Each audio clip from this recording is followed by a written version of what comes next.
कार्यक्रम समय चक्रमा तपाईलाई हार्दिक स्वागत छ। म सुरेश आचार्य। प्रतिनिधि सभाको अधिवेशन जारी छ। संसद विघटनको निर्णयलाई फिर्ता गरेपछि सर्वोच्च अदालतको आदेश अनुसार सुरु भएको प्रतिनिधि सभा बैठक अहिले पनि जारी छ। तर बैठकमा गतिविधिहरू केही पनि छैनन् जस्तो देखिन्छ। सामान्य औपचारिक विषयमा प्रवेश बाहेक अरू कुनै विषयवस्तुले संसदमा प्रवेश पाएका छैनन्। किन प्रतिनिधि सभा अलमलमा छ? हामी यो विषयमा केन्द्रित रहेर आज कुराकानी गर्दैछौँ। प्रतिनिधि सभामा नेपाल कम्युनिस्ट पार्टी एमालेका तर्फबाट निर्वाचित सांसद कृष्णभक्त पोखरेलसँग उहाँ कानुन न्याय तथा मानवाधिकार समितिको सभापति पनि हुनुहुन्छ र प्रतिनिधि सभा सञ्चालनको विषयमा निर्माण भएको प्रतिनिधि सभा नियमावली समितिको संयोजक पनि हुनुहुन्छ। कार्यक्रममा यहाँलाई हार्दिक स्वागत छ। धन्यवाद सुरेशजी। संसद अधिवेशन जुन ढङ्गबाट प्रारम्भ भयो त्यो समयको कुरा आफ्नो होला। सामान्यतः हिउँदे अधिवेशन सुरु यो समय हिउँदे अधिवेशनको थियो। विधेयकहरूका विषयमा छलफल हुनुपर्थ्यो होला। तर एउटा विशेष परिस्थितिमा संसद अधिवेशन जारी छ। तर बिजनेस छैन। किन अलमल किन? सम्मानित सर्वोच्च अदालतले प्रतिनिधि सभाको पुनर्स्थापना गरिसकेपछि 23 गते जुन प्रतिनिधि सभाको बैठक बस्यो त्यो दिन नै प्रमुख प्रतिपक्ष लगायतका राजनीतिक दलहरूले जे चिज पार्लियामेन्टमा गर्नुभयो त्यसले संसदको गतिशीलता रोकियो। सरकारले धेरै महत्त्वपूर्ण रूपमा ठानेका बिलहरू विशेष अध्यादेशहरू अब रेपमा अपराधीलाई दण्ड बढाउने, एसिड आक्रमणकारीहरूलाई दण्ड बढाउने जस्ता महत्त्वपूर्ण अध्यादेशहरू पार्लियामेन्टमा पेश गर्यो।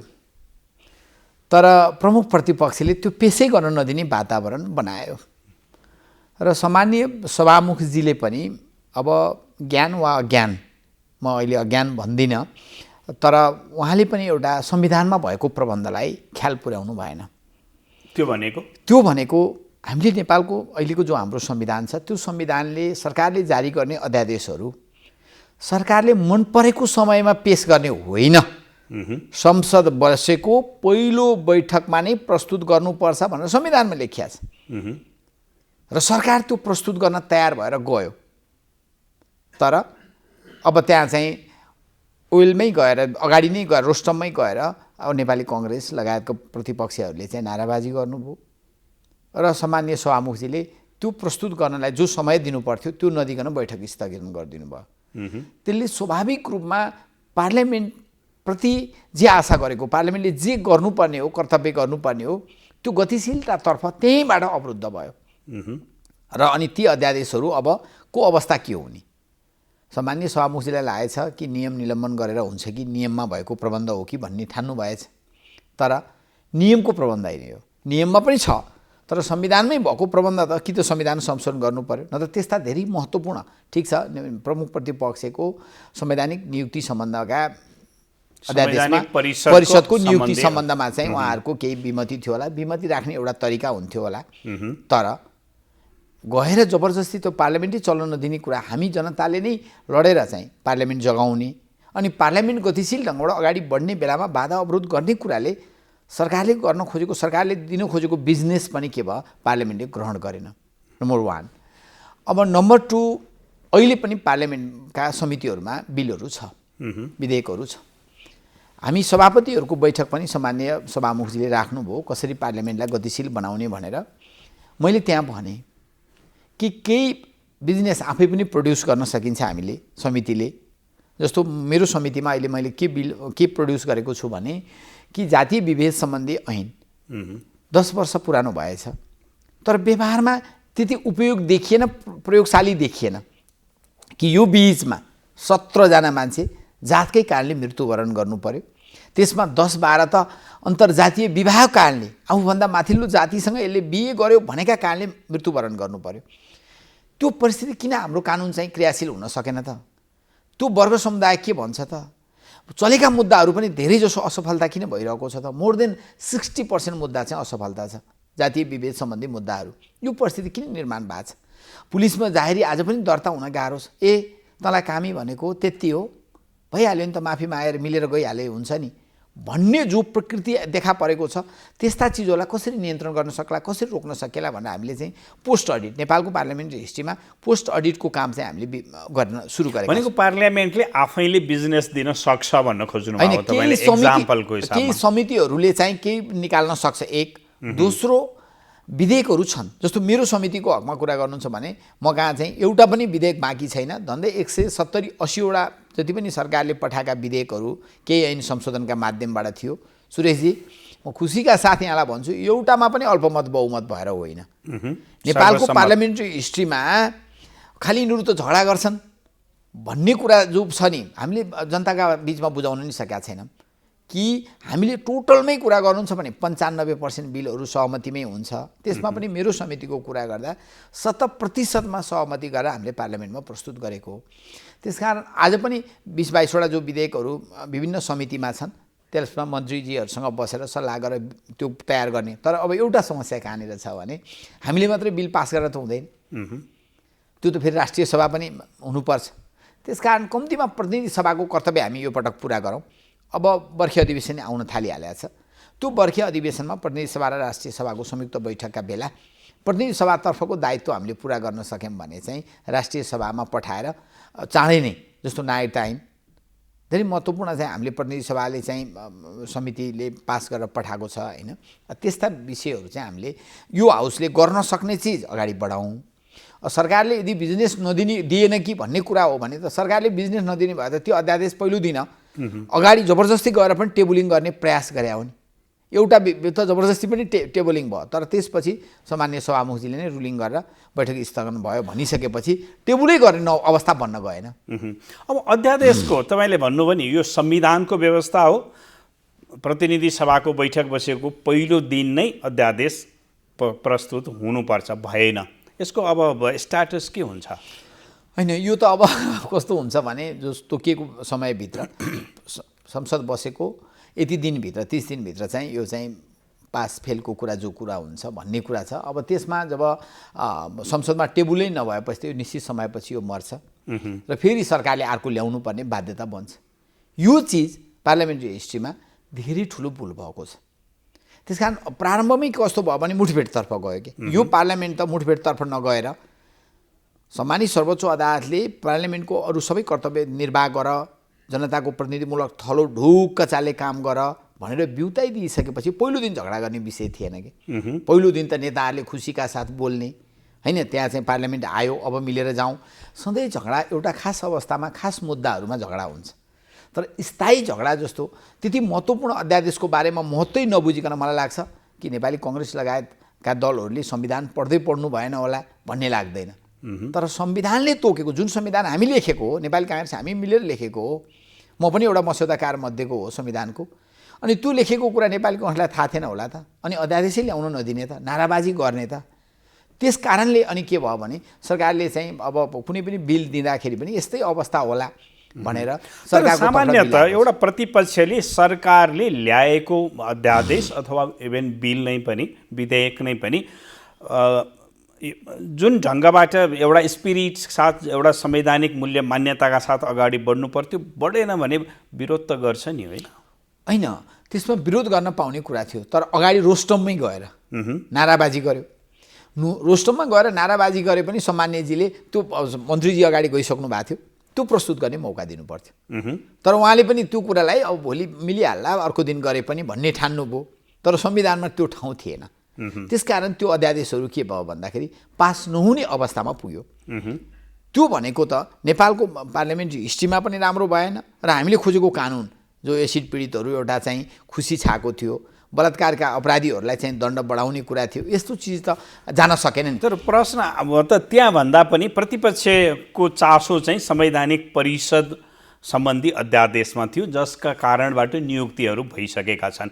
तपाईँले भनेपछि अब त्यो विधेयकहरू केही दिनपछि 30 दिन 30 दिनपछि अब निष्क्रिय हुन्छ भनेको यो बिचमा त्यो अध्यादेश अनुसार काम गर्न चाहनुभयो प्रधानमन्त्रीले भने पाउनुहुन्छ कि पाउनुहुन्न? होइन, त्यो अध्यादेश त जहिलेसम्म जीवन्त हुन्छ त्यो बेलासम्म काम हुनसक्छ र त्यो काम पूर्ण पनि हुन्छ। त्यो काम जब सम्मानित सर्वोच्च अदालतमा केही मुद्दा छन् त्यो त सम्मानित सर्वोच्च अदालतले भने अन्तिम त त्यहाँबाट निर्क्युल होला नियुक्तिका सन्दर्भमा, तर त्यो अध्यादेश जहिलेसम्म जीवन्त रहन्छ, जहिलेसम्म मर्दैन त्यो अध्यादेश, त्यो बेलासम्म त्यो अध्यादेशमा टेकेर काम गर्न बाधा छैन। अब त्यसो भए पहिलो दिन पेस नभएका कारणले अब फेरि पेस हुन चाहिँ सक्दैन। अब त्यो देखिँदैन, संविधानमै त्यो व्यवस्था छैन।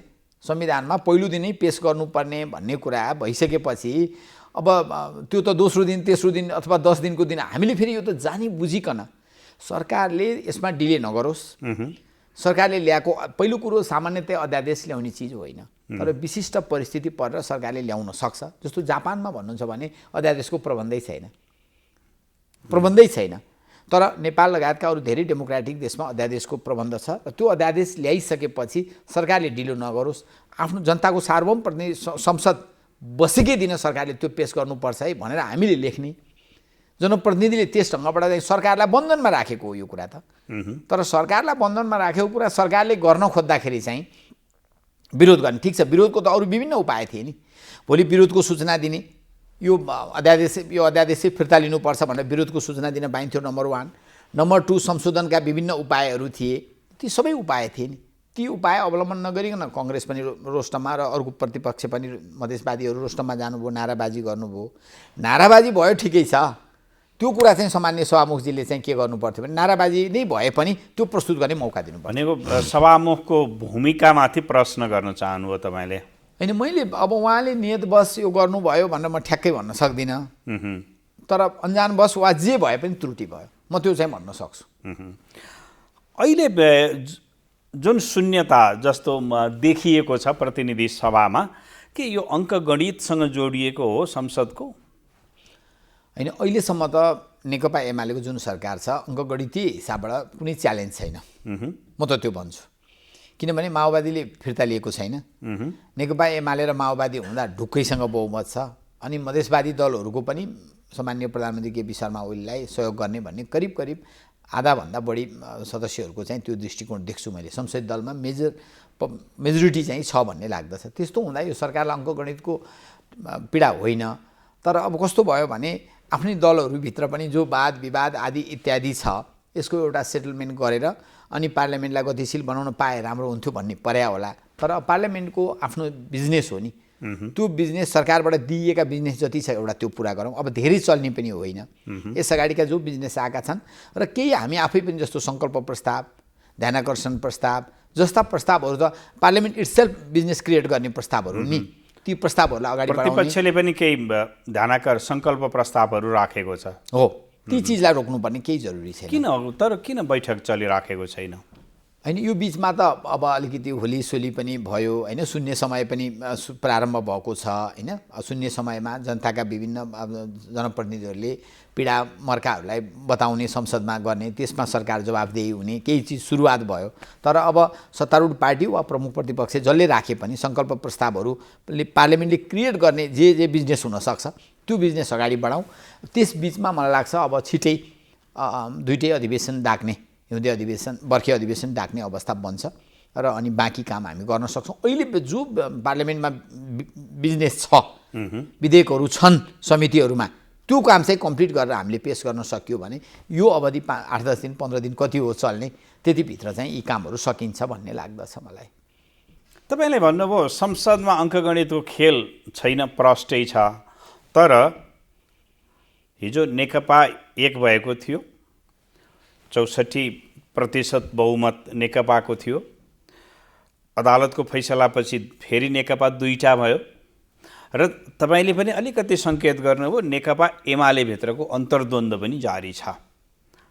त्यो हुँदाखेरि एक खालको संशय त सरकारमा होला नि? होइन, नेकपा एमालेको अन्तर्द्वन्द्व बिस्तारै व्यवस्थापन हुँदैछ। संसदीय दलको बैठक अस्ति 12 गते बसेको संसदीय दलको बैठकमा मोरलेस 90-95% एमपीहरू जानुभयो। अहिले दलभित्र चाहिँ विवाद छैन, संसदीय दलभित्र, किनभने कुनै मुद्दामा नै हाम्रो विवाद छैन। पार्टीमा केही विवादहरू छ, कसरी समाविष्ट हुने, यस अगाडिका केन्द्रीय कमिटीका बैठकहरूको स्थिति के हुने, केन्द्रीय सदस्यहरूको हैसियत के हुने, यी तमाम चिजहरू छ। तर दलभित्र कुनै विवाद छैन। दलभित्र जस्तो कहिलेकाहीँ हुन्छ कि दलको नेताको चयनका कुरा हुन् वा अरू कुनै विवादास्पद विषय संसदीय दलभित्र नै हुनसक्छ। विधेयक, यो विधेयक कुनै हालतमा पास गर्न हुन्छ हुँदैन। मैले त्यसै कारणले संसदीय दलको बैठकमा चाहिँ अनिवार्य जानुपर्ने हुन्छ। एक, दोस्रो विवादै छैन, म त यसरी भन्छु। जस्तो कहिलेकाहीँ हुन्छ संसदीय दलभित्रको कुरा गर्नु। यस, संसदीय दलभित्र चाहिँ हाम्रो अहिले चाहिँ कुनै सरकारले ल्याएको बिल ठिक छ वा छैन भन्ने, वा दलको नेता चेन्ज गर्ने वा नगर्ने भन्ने विषय पनि विवाद हुन सक्छ। अथवा अविश्वास ल्याउने वा विश्वासको मत लिनुपर्छ संसदीय दलको नेताले भन्ने हुनसक्छ। तर आजको मितिमा त्यो अवस्था छैन।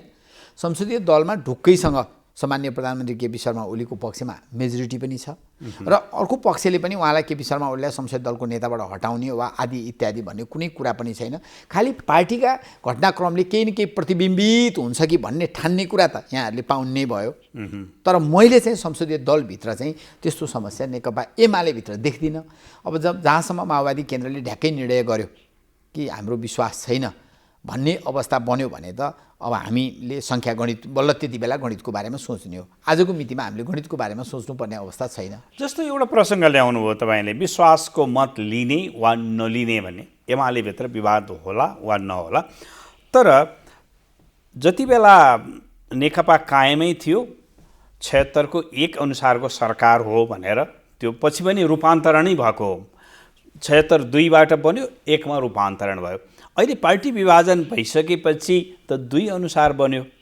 त्यो स्थितिमा प्रधानमन्त्रीले त्यो अनुभव गर्नुपर्ने, अनुभूति गर्नुपर्ने कुरा होइन? होइन, यस्तो भयो। त्यो 76 1 मा रूपान्तरण भइसकेको हुँदा, हेर्नुहोस् है, 76 1 मा रूपान्तरण भइसकेको हुँदा अब प्रश्न कहाँ हुन्छ भने उहाँले विश्वासको मत, हाम्रो विश्वास छैन भन्ने कुरा जहिलेसम्म भन्दैन तबसम्म त्यो लिँदाखेरि प्रधानमन्त्रीले म लिन्छु भन्न त सक्ने भयो। दुईटै विधि छ, विश्वासको मत लिने वा अविश्वास।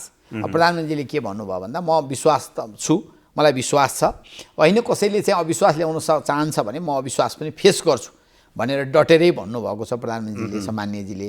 त्यस कारण कसैलाई अविश्वास छ भने ल्याए भयो। आजको मितिमा सम्मान्य प्रधानमन्त्रीसँग गणितको कुनै समस्या छैन र सरकारलाई अविश्वास आएको छैन। त्यस कारणले ढुक्कसँग सरकारले बिजनेस जे हुनसक्छ।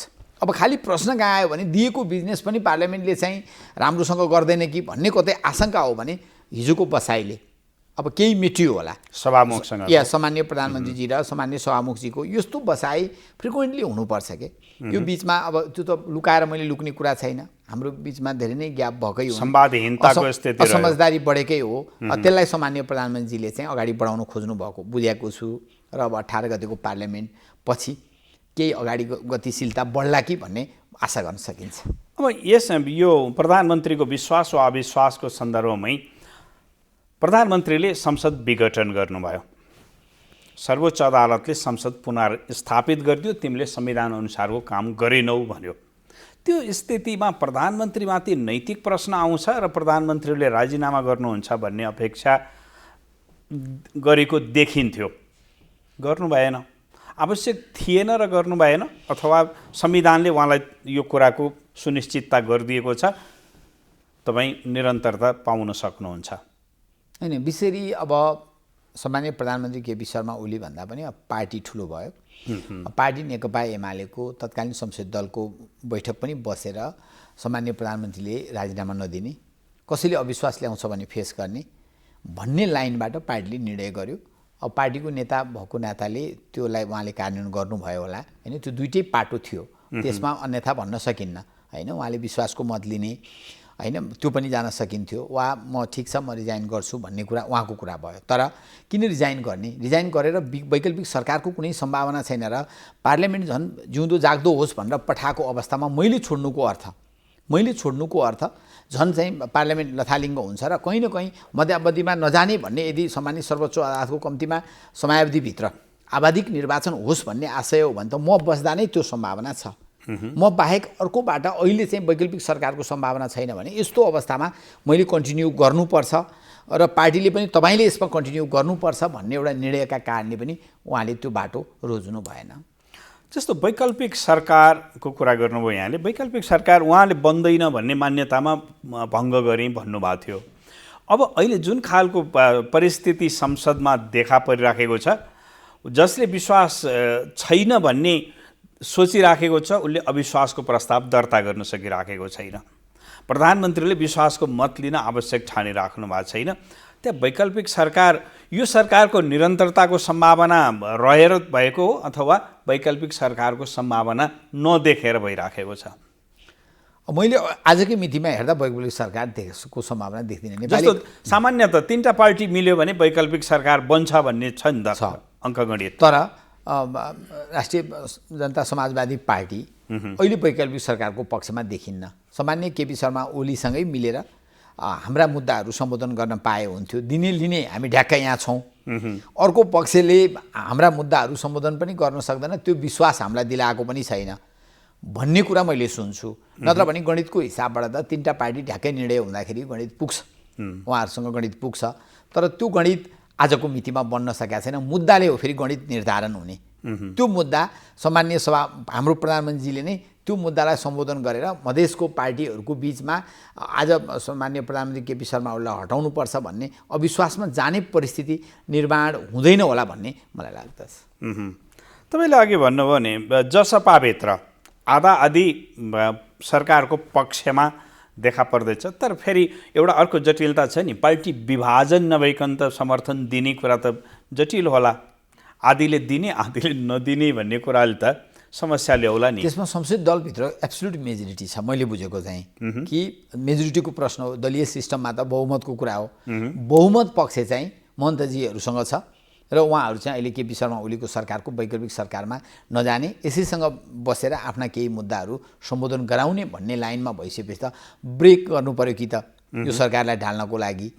त्यति अहिले महन्तजीसँग जुन सङ्ख्या छ त्यति नै भए पनि यो सरकारको कन्टिन्युटीको सम्भावना छ। मैले जान्न चाहेको कुरा चाहिँ पार्टी ब्रेक नभइकन संसदीय दलले बहुमतको निर्णयबाट आधा आधातिर जाउँ, त्यो मिल्दैन। त्यो मिल्दैन। त्यो बहुमतले जे निर्णय गर्छ अल्पमतले त्यो मान्नुपर्छ। यस। अब त्यसो भए अब प्रधानमन्त्रीले विश्वासको मत लिनुपर्ने अवस्थामा मात्रै कुरा आयो। यो पनि उहाँको समर्थन लिने वा नलिने भन्ने कुरा त उहाँले विश्वासको मत लिने अवस्थामा मात्रै नआयो। वा यही बिचमा उहाँले सरकारमा राष्ट्रिय जनता पार्टीलाई, राष्ट्रिय जनता समाजवादी पार्टीलाई पनि समावेश गराउन सक्नुहुन्छ हैन। सरकारमा समावेश गराउन पनि सक्नुहुन्छ। उहाँहरूका मुद्दा सम्बोधन गरेर उहाँहरू सरकारमा नगरिकन पनि सहयोग दिन सक्नुहुन्छ। जब अविश्वासको प्रस्ताव आउँदैन भने त जुन दिनसम्म हिजो उहाँले 76(1) अन्तर्गतको सरकार 2 अन्तर्गत गठन भयो, पछि 1 अन्तर्गत भयो भन्ने कुरा विवाद देखिएन। सामान्य सर्वोच्च अदालतको फैसला ती सबैले पनि अहिलेको यो सरकार 76(1) को सरकार हो भन्ने कुरा देखियो। अब रह्यो दलहरूको बिचमा अविश्वासको प्रस्ताव जहिलेसम्म आउँदैन, अब विश्वासको मत लिने नलिने कुरा सामान्य प्रधानमन्त्रीको राइटको कुरा भयो कि हाम्रो संविधानले तिमीले यस्तो अवस्थामा विश्वासको मत चाहिँ लिनै पर्छ भन्ने कुरा रहेन। 76(2) अन्तर्गत गठन भएको सरकार हुन्थ्यो भने चाहिँ विश्वासको मत लिनुपर्ने नै भन्ने हुन्थ्यो 30 दिनभित्र। तर यो 76(1) अन्तर्गतको सरकारको स्टाटस बनिसकेको हुँदाखेरि चाहिँ अब त्यस्तो परिस्थितिमा उहाँले विश्वासको मत नलिने र अरूले पनि अविश्वास नल्याउने हुँदा यो सरकारले नै निरन्तरता पाउने कुरामा चाहिँ विवाद देखिन्छ। एउटा सम्भावना नेकपा माओवादी केन्द्रले विश्वास फिर्ता लियो भने प्रधानमन्त्रीले के गर्नुहुन्छ? हो, त्यति बेला त स्वाभाविक रूपमा विश्वास फिर्ता लियो भने चाहिँ हामीले विश्वासको मत लिनुपर्ने हुन्छ। विश्वासको मत लिन सकिएन भने त्यो बेला सरकार छोड्नुपर्ने हुन्छ। तर आजको मितिको गणितले त्यस्तो भन्दैन। सरकार छोड्नुपर्ने अवस्था मैले चाहिँ देख्दिनँ। र तपाईँ यो कुरामा पनि विश्वस्त हुनुहुन्छ नेकपा एमाले संसदीय दल एक रूपमा मतदान गर्छ प्रधानमन्त्रीलाई? होइन, त्यसमा त कुनै विकल्पै देख्दिनँ मैले। आजको मितिमा नेकपा एमाले भित्र एमालेलाई फुटाउनुपर्छ भन्ने तहमा कसैले पनि सोच्नु भएको छैन। र संसदीय दल त अस्ति म 2टा बैठकमा गएँ, दलभित्र कुनै विवाद, जस्तो योगेशजी, घनश्यामजी मान्यजीहरू, त्यसपछि झलनाथ खनाल मान्यजी जानुभयो, पार्टीका केही कुरा उहाँहरूले राख्नुभयो त्यहाँ, गोकर्णजी। तर कसैले पनि संसदीय दलभित्र हाम्रो यो विवाद छ, तपाईँले सत्ता छोड्नुपर्छ, हामी तपाईँको सत्ताको समर्थन गर्न सक्दैनौँ, वा चाहिँ हामीले तपाईँले ल्याएका बिलहरूमा हाम्रो असहमति छ भनेर एकजनाले नै विषय राख्नु भएन। त्यस नाताले म के ढुक्क छु भने आजको मितिमा हाम्रो संसदीय दलमा भोटकास्टको हिसाबले अन्यथा हुन्छ भन्ने मलाई लाग्दैन। हस्, कार्यक्रममा सहभागी भइदिनु भयो, यहाँलाई धेरै धेरै धन्यवाद छ। धन्यवाद सुरेशजी, धेरै धन्यवाद। कार्यक्रमको निर्धारित समय सकिएको छ। हामी सबैलाई बिदा दिनुहोस्। नमस्कार।